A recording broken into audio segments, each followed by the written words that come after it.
Assalamu alaykum va rahmatullohi va barakatuh. Hurmatli muhtaram aziz qarindoshlar, biz tuvanda Masad surasidagi tajvid qoidalarini bayon qilib o'tamiz va ba'zi o'rinlarni eskartib o'tamiz.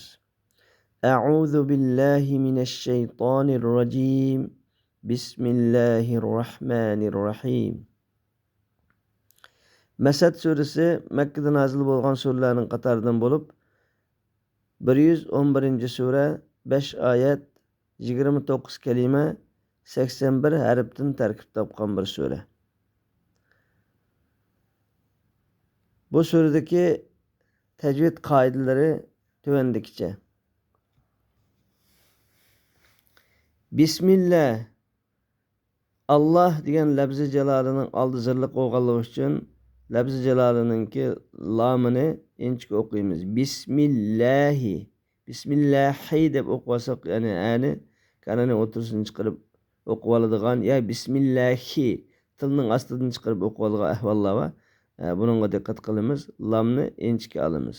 Bismillahi. Ar-Rahman degan kalimadagi ismdagi alif lam idg'am shamsiya bo'lganligi uchun lamni o'qimaymiz. Ro zabarlik bo'lganligi uchun qalin o'qiymiz. Hani kanani o'tirsini chiqaramiz. Ar-Rah deb mimni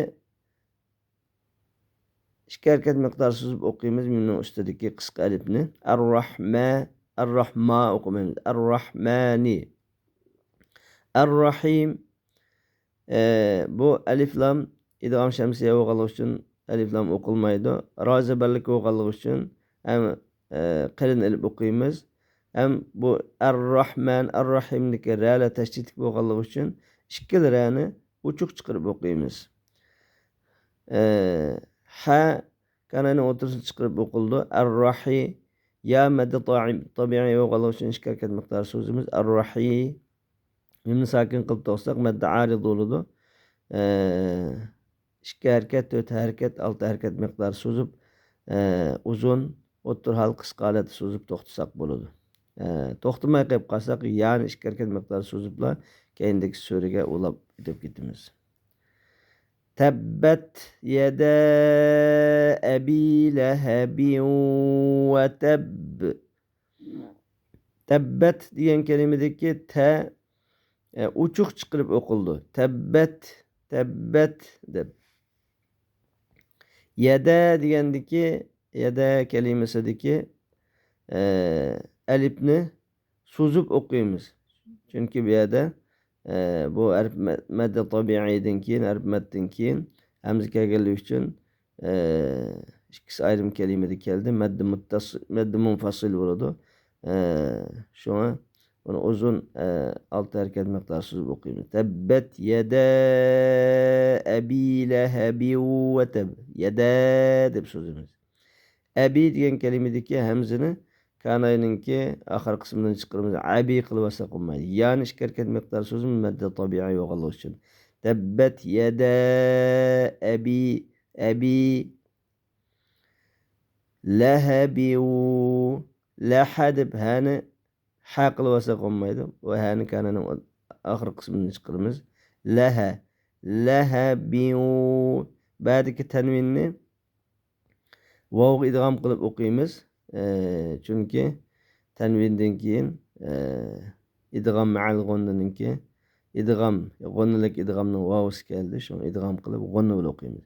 Lahabi vovga idg'am qilib maxrijini chiqarish bilan maxrijidan chiqarish bilan birga levimizdan chiqarish bilan birga vovni ham dimoq qapirib g'unni chiqaramiz. Chunki bu g'unnalik idg'am. Lahabi deb levimizni chiqarib qo'ysak bo'lmaydi. Abi lahabi va tab ba sakin qilib to'xtasak bu yerda qalqala qilamiz. Tashdid bo'lgan holatda qalqala harfi uchuqroq chiqarildi. Tabbat yada abi lahabi va tab.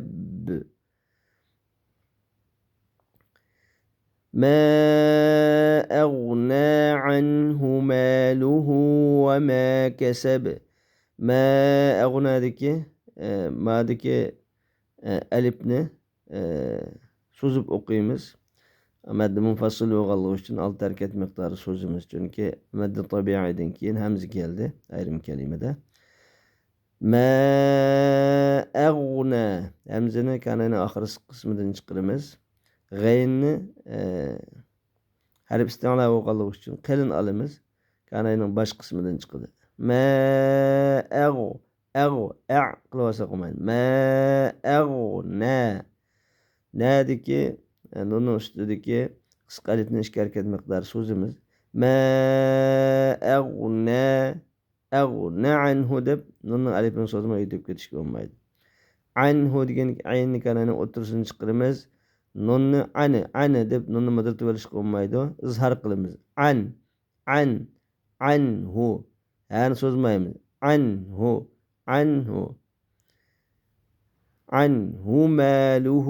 maluhu degan mimga ulangan alifni inchga olib 2 harakat miqdor so'zimiz. Ma luhu yani 2 harakat miqdor so'z o'qiymiz. Maluhu o'qisa bo'lmaydi. Maluhu anhu degan so'zmaymiz. Maluhu degan 2 harakat miqdor so'zimiz. Ma aghna anhu maluhu wa ma kasaba va ma degandagi alifni 2 harakat miqdori inchikalat so'zimiz. Kasab degan kalimadagi ba harfini qalqala qilib to'xtaymiz. Va ma kasaba sayasla naran zata lahab. Sayas deb sinni qalin elverish bo'lmaydi. Yani qalin elverish bo'lmaydi. Sin sayas sat harf isti'la bo'lganligi uchun qalin olamiz. Yani qalin elversa bo'lmaydi. Sayasla lamning ustidagi qisqa alifni 2 harakat miqdori inchikalat so'zimiz. Sayasla o'qimaymiz. Sayasla uzun so'z bo'lsa bo'lmaydi. Narondagi alifni 2 harakat miqdori so'zimiz. inchikalatda ro zabarlik bo'lganligi uchun qalin o'qiymiz. Ham ixfa qilamiz. Naron tanvidan chiqqan nunni ixfa qilib yo'qotish bilan birga g'unni chiqaramiz dimog'dan. Naron zata degan kalimadagi zalni tilimizning uchi va ust udul tishlar orasidan chiqaramiz. Zata alifni 2 harakat miqdori inchikalat so'zimiz. Zata lahab bani qalqala qilib to'xtaymiz. Sayasla naran zata lahab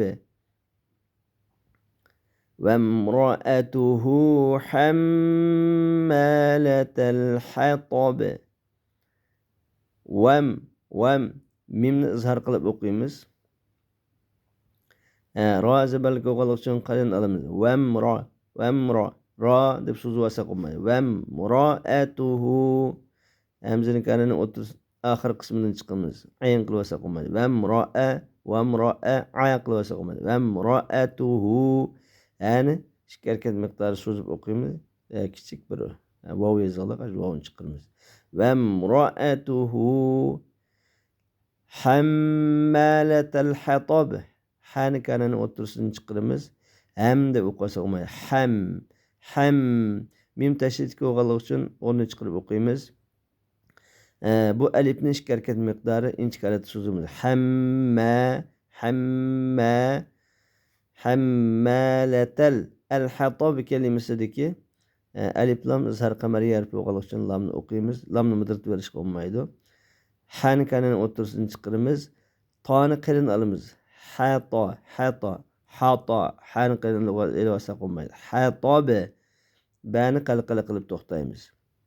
Vamra'atuhu hammalatal hatab. Fi jidiha hablum min masad. Fi degan kalimadagi ya maddi tabiiy bo'lganligi uchun 2 harakat miqdori so'zimiz. Fi uzun so'z bo'lsa bo'lmaydi. So'zmay o'tib ketib qolsa ya chiqmay qoladi. Ji degan kalimadagi yani ham 2 harakat miqdori so'zimiz. Fi İkisini o'xshash albatta. Birini uzun, birini qisqa so'zsa qilmaydi. Fi ji diha diha deb dalni keyin ya paydo qilib olsa so'zib olsa qilmaydi yani. Fi ji diha ha degandiki hani kanini oxir qismini chiqaramiz, ha qilib olsa qilmaydi. Alifni inchi kalit ish harakat miqdori so'zimiz fi ji diha hablum hani kanini o'tirisini chiqaramiz. Bani qalqala qilamiz. Hablun degandiki lamni tanvinni mimga idg'om qilib hablum buni chiqarib o'qiymiz. Mim nunni bu yerda mimga idg'om qilib buni ular o'qiymiz. Mim hablum mim masad oxiridagi dalda qalqala qilib to'xtaymiz. Hablum mim masad. Biz yuqorida bu so'zdagi tajvid qoidalarini bayon qilib o'tdik. Shuni rioya qilib o'qisak bo'ladi va eskartilgan o'rinlarga diqqat qilgan asosda o'qisak bo'ladi. Bugungi darsimiz o'sha daxillashdi. Assalomu alaykum va rahmatullohi va barakatuh.